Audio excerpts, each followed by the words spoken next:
vous avez sûrement déjà été béni par l'un de ces cantiques, bouleversé, temporaire, que ferait Jésus ou encore remplis-moi d'amour. Lui, c'est le frère Lévi Bouchiri que nous sommes venus rencontrer aujourd'hui au sein de cet tabernacle au quartier Golf, bien sûr à Lubumbashi. Avec lui, nous allons avoir un petit partage.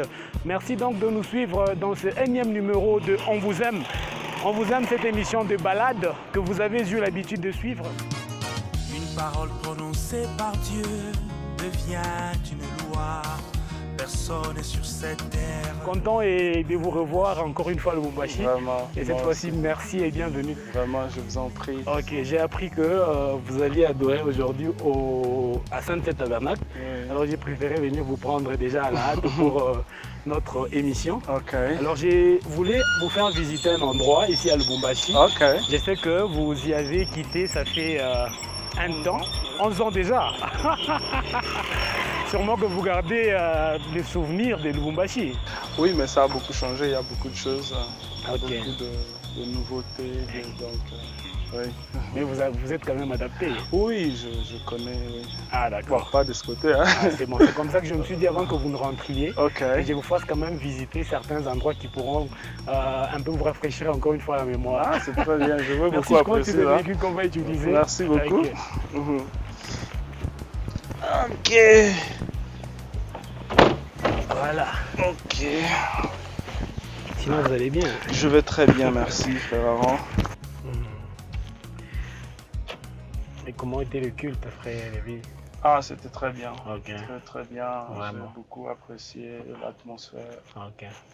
Le pasteur Gali, bon esprit. En tout cas, Ouais, j'étais béni. Ouais. vous y avez déjà adoré une autre fois? Sunset? Oui. Non, c'est la Ah, première c'est la fois. première Ouais. fois. C'est la première fois que je viens à Sunset. Ok. Ouais. En tout cas. Le petit sujet, c'était autour de quoi la prédication du jour? Bon, le pasteur parlait sur Dieu voilé dans les hommes. Hein. Ok. Ouais, ouais. Ah, Il a montré comment nous devons regarder au-delà de la chair. ok. La chair, la peau, et là, ses faiblesses et tout. Exact. Mais derrière, là, il y a l'âme. Mhm. Et c'est là que Dieu se cache. Ça peut être dans ton frère, ça peut être dans ta soeur. Ouais. Mais nous savons aussi que dans chaque âge, Dieu a toujours eu un voile dans lequel il se cache. Exact. Le messager de l'âge, Ok. donc le prophète Branham en ce temps de la fin, qui a aussi voilé Dieu comme ça. En tout cas. Et les mêmes dieux, nous les voilons aussi. Je sens que la façon dont vous rebobinez la prédication, je sens que vous-même vous prêchez aussi. C'est vrai ça. Parce que j'aurais appris que vous prêchez aussi. Je prêche, oui. Ah, d'accord. Oui, je prêche aussi. Ah, ça c'est très bien. Déjà parce que quand vous chantez, c'est un peu comme si vous prêchiez. C'est vrai, hein? Ouais, je prêche depuis longtemps. Ah, ça c'est... Depuis avant même que je n'entre au studio pour faire une chanson. Ok, Ouais, j'ai commencé à prêcher au Maroc en 2012. vraiment. Ouais. Laissez-moi vous dire que la chanson Bouleversée, c'est pratiquement un succès dans des salles de mariage. Ah bon, ben, je peux le dire parce que partout où je suis passé, c'est bouleversé. Sunset, c'est la première église où j'ai chanté temporaire. Vraiment. Mais partout, c'était bouleversé, bouleversé, bouleversé. J'aime beaucoup ce rythme-là, il est doux. Ok. Un rythme très doux. Ok.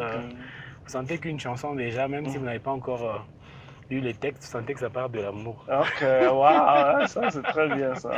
En tout cas, un très bon rythme. Ouais, merci. Ça, c'est bien.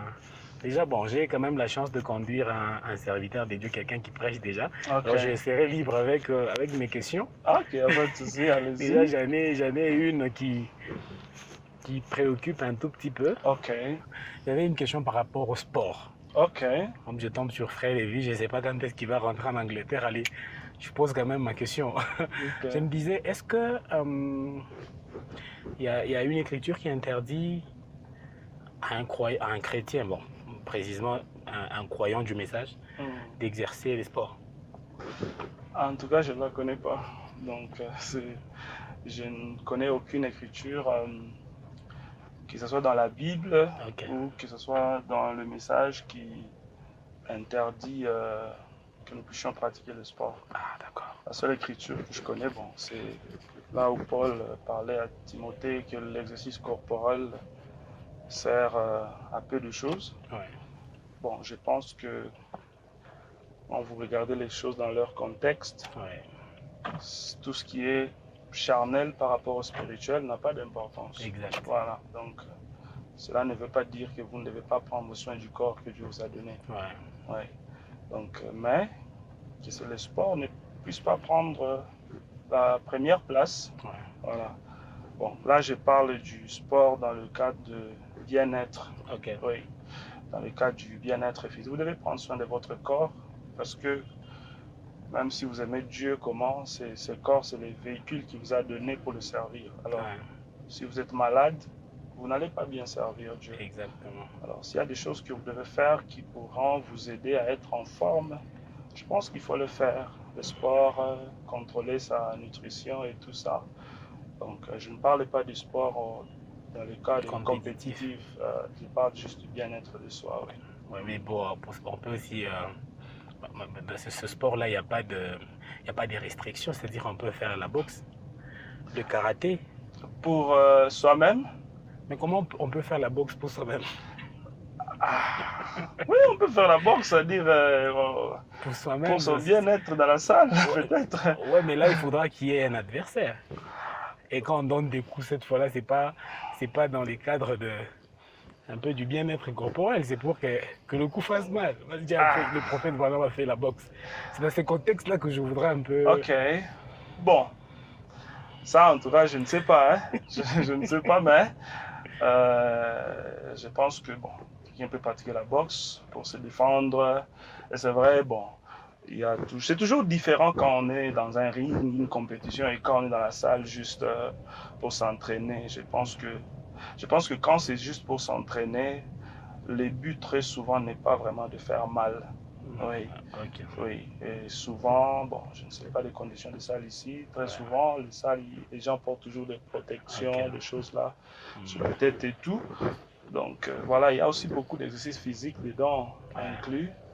Donc je reste dans ce contexte-là. D'ailleurs, parlant des salles, c'est la petite surprise que j'étais en train de vous réserver. Ok. Je vais devoir vous faire visiter une salle de sport. Ok. Alors, comme ça, vous pouvez, comme vous faites aussi le sport, j'espère. Oui, j'aime vous allez le sport. certainement vous retrouver. Je fréquente une salle de sport. Ok, et c'est quel sport que vous faites? Moi, je fais juste un peu de musculation. Ah, d'accord. Juste un peu. Ça se laisse voir. Ça, c'est une passion que j'ai toujours eue, donc depuis. Donc, en tout cas, toujours, ça c'est très bien. Mais vous le faites quand même avec un peu de je dirais, modération, quoi. Avec un peu de réserve, parce que sinon les pasteurs feraient peur si déjà il est trop musclé. Bon, je ne sais pas si c'est avec des réserves ou pas, je ne sais pas, mais je le fais seulement. Ouais. C'est quelque chose que j'aime. C'est vrai que bon, je pense que je ne vais pas devenir aussi trop musclé. Le problème, c'est que à mes yeux, vous voyez, parfois les gens me disent tu es trop musclé, mais moi je ne vois pas ça. En tout cas. Ouais, c'est ça aussi. Et nous on le voit. Hein? Moi je peux être à mes yeux, je trouve que c'est normal, mais il y a des gens qui disent mais attends. Il y a un pasteur qui m'a dit mais Lévi-toi, t'es devenu comme un catcheur là. Je dis, bon, moi je ne vois pas tout ça, moi je vois que je suis normal. Donc c'est un peu ça. Bon, Dieu a donné au corps la possibilité de s'adapter à ce à quoi on lui soumet. Hein. Oui. C'est comme ça que bon, quand vous faites le sport, vous devenez en forme. Et ceux qui n'en font pas trouveront toujours que c'est un peu différent. Oui, c'est vrai. En tout cas. Moi, j'encourage les gens à faire du sport. C'est important, c'est bien pour le corps, pour la bonne santé. Vous devez être en forme, ça vous épargne beaucoup de maladies inutiles et tout ça. Donc, il faut le faire, tout en gardant le principe de la parole. En tout cas. Il y a quelqu'un qui avait essayé de faire un parallélisme entre le sport et la réussite.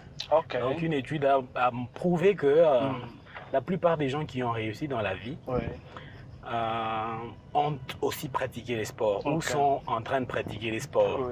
Alors j'étais en train de me dire, ça peut être quoi? Ça ouvre l'esprit aussi ou Oui, la réussite, ça a beaucoup plus à faire avec votre état mental déjà. Et quand vous pratiquez le sport, c'est bon non simplement pour votre corps physique, mais aussi pour votre cerveau. Aussi parce que chaque fois que vous vous mettez le corps devant des challenges, vous créez de nouvelles connexions au niveau du cerveau. Et c'est tout ce dont on a besoin pour bien réfléchir et tout, c'est créer autant de connexions possibles au niveau du cerveau. Et le sport aussi aide beaucoup dans ce sens-là. C'est bien, c'est décompressant. Le stress, c'est pas bien. Toutes ces choses-là. Là, je suis vraiment éclairé. Je comprends que si jamais je dois me décider de faire un sport, je prendrai n'importe lequel. Mais pas celui qui m'oblige à le faire en culotte, en petite culotte. Même marcher, c'est du sport. Vraiment. Si vous marchez régulièrement, c'est bon pour la forme. En tout cas. C'est bon pour la forme, vous êtes en forme. Marcher déjà 20 minutes, 30 minutes de marche par jour, ça fait déjà une grande différence. En tout cas. Parce que je me disais, nous copions trop ce que le prophète a fait, c'est ce qui n'est pas mal. Mais j'ai pas vu un frère faire la boxe, je sais pas, je me dis ils ont trouvé que c'est pas... Bon, le prophète, il a fait la boxe avant sa conversion. Après la conversion, il a laissé. C'est peut-être dans ce contexte-là. Là, c'est compris parfaitement. Mais pour se défendre, self-defense, je ne pense pas que ça soit un problème. Ça, c'est moi, en fait. J'en peux être en désaccord avec ça, mais... je ne pense pas que c'est un problème. Parce qu'il n'est pas interdit à un frère de se défendre quand même. La légitime défense, même devant la loi, devant la justice. On vous condamne pas pour ça, vraiment. Ça c'était, je crois, ma première préoccupation. La deuxième me vient. Je suis quand même satisfait, je dois vous le dire. Merci beaucoup, je suis content. C'est vrai que je ne suis pas préparé, donc j'essaie quand même de dire... La deuxième préoccupation, c'est ce que dit la Bible. Vous devez certainement avoir le verset où il est dit qu'il est difficile pour un riche d'entrer dans le royaume des cieux, que d'un chameau dépassé par le trou d'une aiguille. La façon dont c'est présenté, c'est comme qui dirait que la richesse est un tout petit peu présentée comme un obstacle pouvant empêcher quelqu'un à être sauvé. Je voudrais un peu que vous nous aidiez avec un éclaircissement par rapport à cela. Ça pourra aussi aider quelques jeunes qui n'ont pas encore compris la chose. Bon, avant qu'on parle de ça, je vais revenir un peu sur le sport. Il y a une citation qui me vient en tête là. Frère Branham parle de Billy Graham, il a commencé à avoir des problèmes de santé. Je pense que c'était à cause du poids de campagne et tout. Et quand il est parti voir le médecin, on lui a recommandé de commencer à, je pense, de courir 1 mile. Je ne sais pas si c'est 1 ou c'est une, 1 mile. Par jour, comme ça, soit sur le tapis roulant. Donc, le médecin lui a recommandé de commencer à s'exercer physiquement, alors qu'il était trop pris par les campagnes et tout. Frère Branham en parle quelque part.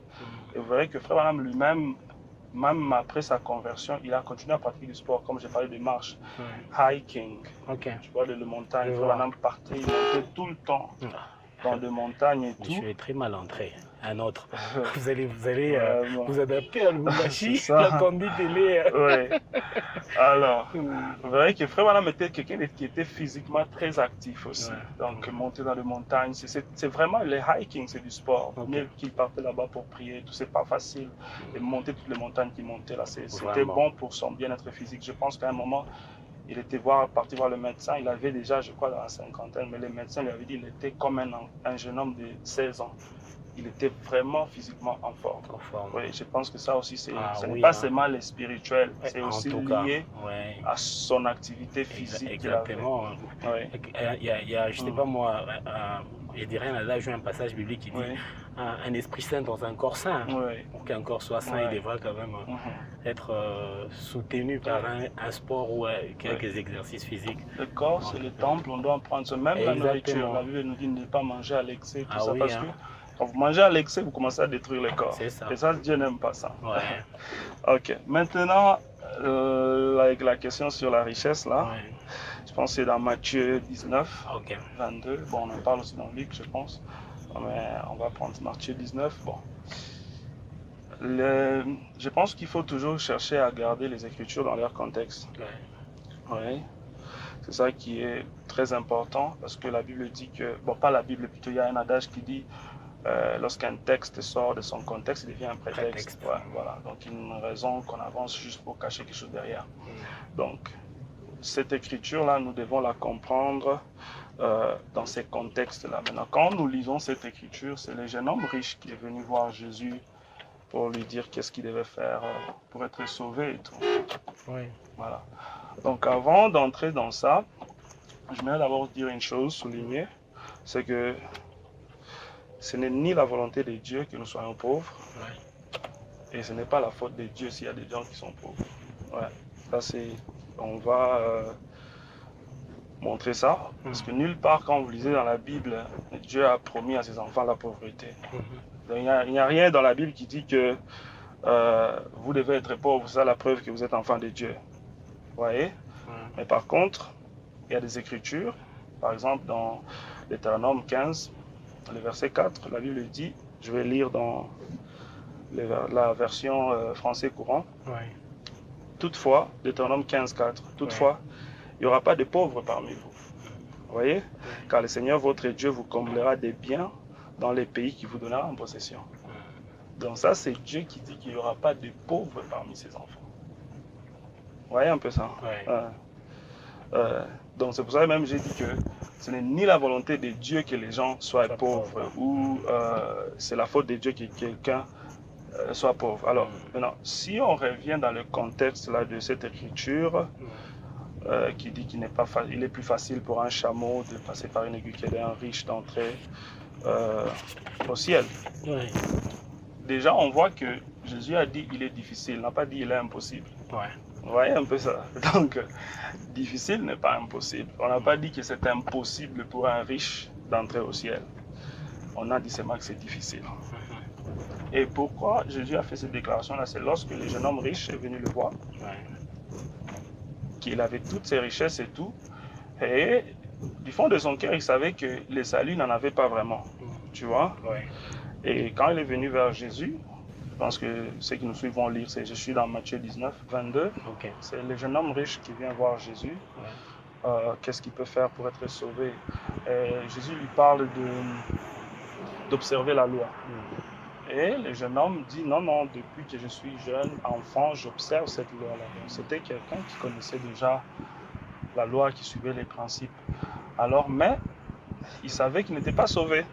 Alors, c'est là que les problèmes se posent, c'est quand Jésus maintenant lui fait passer par les tests. Vous voyez? Les tests, c'était abandonne tout ce que tu as pour me suivre. Vous voyez un peu? Et suis-moi. Et la Bible dit qu'il était rempli de tristesse parce qu'il avait beaucoup de biens. Vous voyez? C'est à ce moment-là que Jésus fit maintenant la déclaration de, vous voyez, il sera facile pour un chameau de passer par une aiguille, non pas, et pour un riche de rentrer au ciel. Amen. Donc le problème n'est pas vraiment avec les richesses, mais plutôt l'attachement qu'on a à ces richesses-là ou à ces choses matérielles. Voilà. C'est là où se trouve le vrai problème. Jusqu'au point de refuser d'abandonner cela pour la bonne cause. Voilà. Oh là là. Vous savez, c'est ça, ouais. Mais si vous êtes un homme riche, conscient, que rien ne passe avant le salut, comme la Bible dit, à quoi servirait à un homme de gagner la vie éternelle et de perdre la vie éternelle et de gagner le monde. Vous voyez un peu. Donc si Dieu vous bénit, mais ces choses-là ne sont pas une barrière pour votre vie spirituelle, il n'y a pas un problème. On peut prendre le cas d'un autre jeune homme riche, par exemple Job, très riche aussi, mais intègre et droit, jusqu'au point où, lorsque Dieu lui a fait aussi passer par le test, parce que Satan savait que Job là était chrétien parce qu'il était riche. Une fois qu'on lui arrache tout ça, il va rejeter Dieu. C'est ça.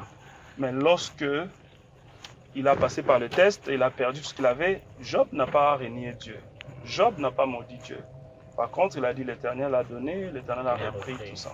Vous voyez un peu. Et la Bible, il y a un verset qui m'a toujours marqué, c'est quand la Bible dit que Job n'a rien trouvé pour blâmer Dieu, malgré tout ce qui lui est arrivé.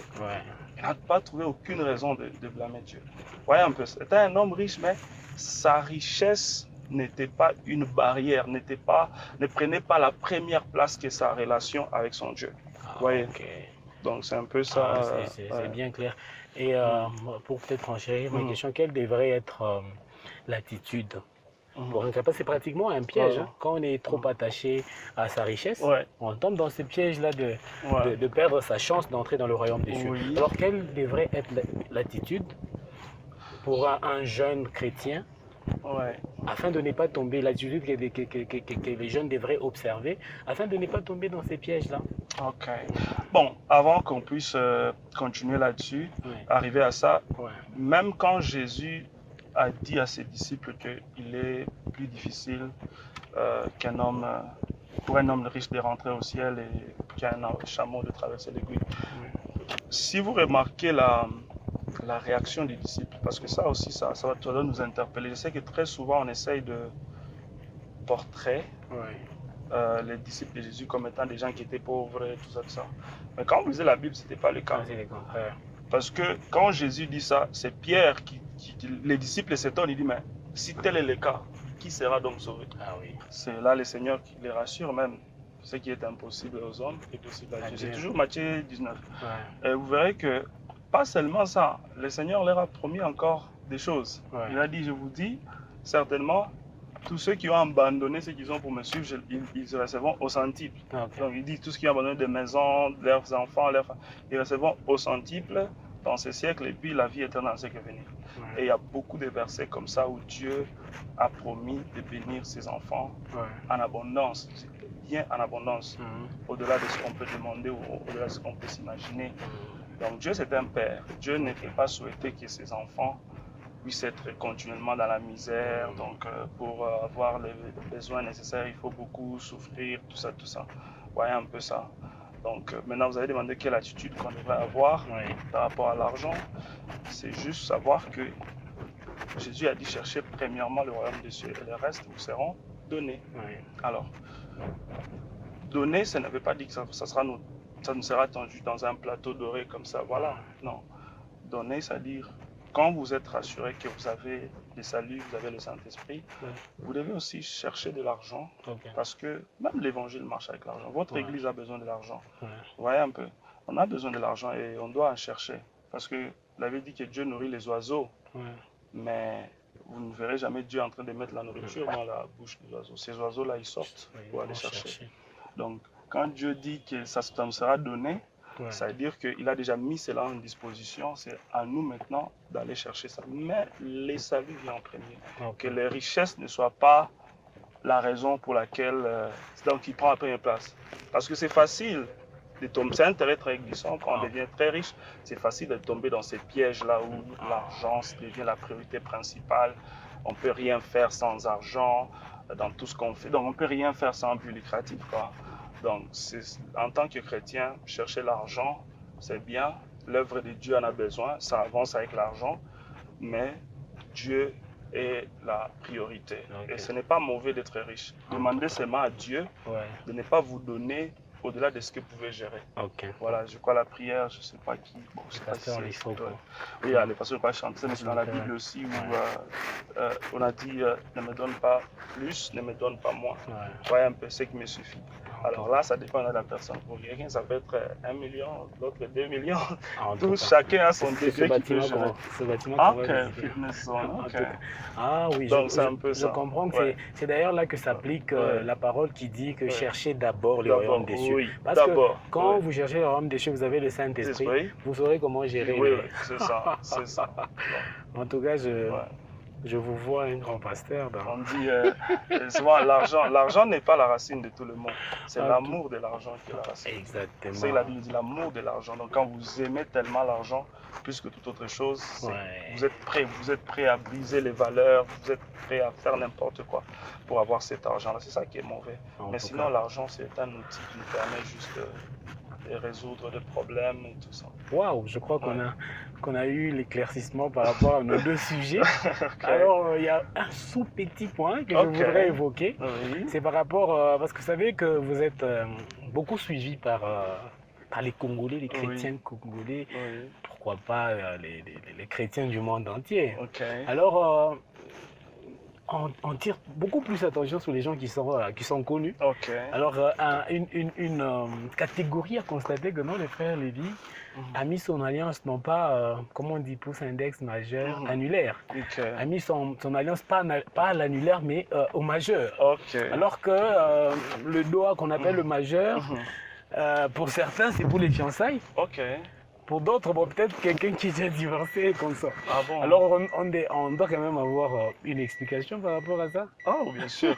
En fait, c'est une question qu'on m'a tellement posée. Ouais, Bon, la raison est simple. ouais. Mon alliance ici ne me convient pas là-bas. Ok. C'est tout. Ah, alors vous avez, mais n'est-ce pas, il y a des sizes, il y a des petits. Oui, parce quand j'ai commandé la bague de mon mariage, Ouais, on est parti prendre les sizes, comme vous avez dit. ouais. Mais la bague est venue, elle ne me convenait Non, pas. mais on vous pouvez recommander. C'est vrai. En fait, bon, elle est venue à quelques jours avant le mariage. Je l'ai portée là, je l'ai fait tomber une fois, j'ai paniqué. Ok. Donc, plus d'une fois, je l'ai fait tomber. Ok. Alors, je me suis seulement décidé de la mettre là. C'est tout. Mais croyez-moi, ça trouble un peu parce que tous les mariages du message, Mhm. les bacs sont là comme la mienne. Oui. Alors là, quand ça. Bon, moi, j'ai pas pris ça trop au sérieux. Voilà, c'est ça un peu le point pour Voilà, moi. maintenant que l'opinion va vous obliger à. Mais ça revient trop. Moi, j'espère que vous allez en trouver Je pense que qui va faire à ce que vous maintenant, vous comme on a beaucoup demandé sur ça, je Ouais. pense que je dois faire, Ah, je dois faire diminuer ça.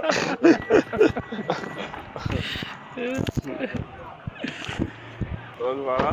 Alors,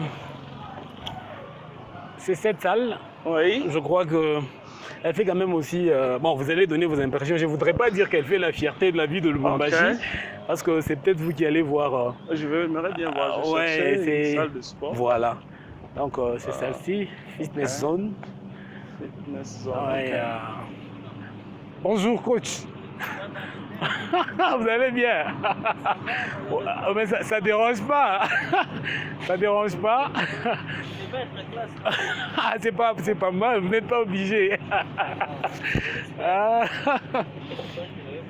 Je vous présente le frère Lévy Bouchiri. C'est un chantre du message. Et lui, c'est le coach. On l'appelle coach. Et il est aussi partenaire de Zoé Éternel Média. Alors, c'est grâce à lui que nous avons eu l'opportunité de venir visiter cette salle. Bien que, bon, je ne sais pas, c'est possible qu'on la visite aujourd'hui ou... J'ai pas eu ma séjourée. Ok, je ne vois pas que la corpulence est pratiquement la même. Je suis là, je n'ai pas encore eu le temps de visiter une salle. Ouais. Donc, Ça, c'est je crois que c'est une des meilleures salles sur la ville. ok. Et on paye combien par mois ici? Ah, chez nous, ça coûte cher. Hein. C'est combien? 100 $ le mois. 100 $ le mois. C'est trop cher, c'est plus cher qu'en Europe même. Ah ouais, c'est comme ça ici. Ça, pourquoi en plus, vos je salles crois sont- que j'ai payé un peu moins cher là. Je crois que ça devait être 20 $. Une salle. Non, En Afrique du Sud, oui, c'est ça. Ici, C'est ce que je dis. Moi, c'est exorbitant. je viens de l'Angleterre, on ne paye pas 100 C'est pas $. autant- Non, c'est pas moi autant. j'ai payé ma salle à 20 livres, qui est juste 25, c'est moins de 30 $. Justement. Les autres, c'est ça, mais chez nous, c'est assez compliqué. C'est compliqué. Donc là, Heureusement, on c'est n'a pas tout le monde qui a la possibilité de venir ici alors. Mais bon, les gens sont là quand même. Hein. Ok. Par rapport aussi au pays, c'est encore un luxe. C'est pas quelque chose que tout le monde peut s'offrir. Ok. Après, dans le sens où il y a encore très peu de salles qui sont disponibles, bien équipées, avec tout ça. Comme il y a peu, donc ils n'ont pas de compétition, en conséquence, le prix Voilà. est Donc tu vois, exorbitant. ouais. Et s'ils avaient un peu plus de compétition, mais nous allons amener cette compétition. En tout cas. Que- Ah. Et la coach, s'il faudra qu'on la visite, ça pourrait être quand? Mais je crois que demain, ça pourrait être. Donc, Je vous ne sais n'ouvrez pas pas quand les- quand on n'ouvre est-ce pas que les vous dimanches. Non, ils ouvrent jusqu'à 12h. J'ai Ah, demandé, Ah. parce que c'est à un ami, hein, Ok. ça appartient à un de mes amis. Ok. J'ai parlé avec lui, malheureusement, lui-même, il est en voyage. Ok. Il a pris son vol d'Addis jusqu'ici aujourd'hui. Ok. Alors, c'est un peu compliqué pour joindre Ok. ces gens ici. J'ai essayé d'appeler le travailleur qui est à la réception, généralement, il n'est pas disponible. Alors, on a malheureusement pas de shop. Ah bon, c'est pas grave, je crois qu'on va avoir, Oui. on va avoir une opportunité pour la visiter avant, bien sûr que vous ne rentriez.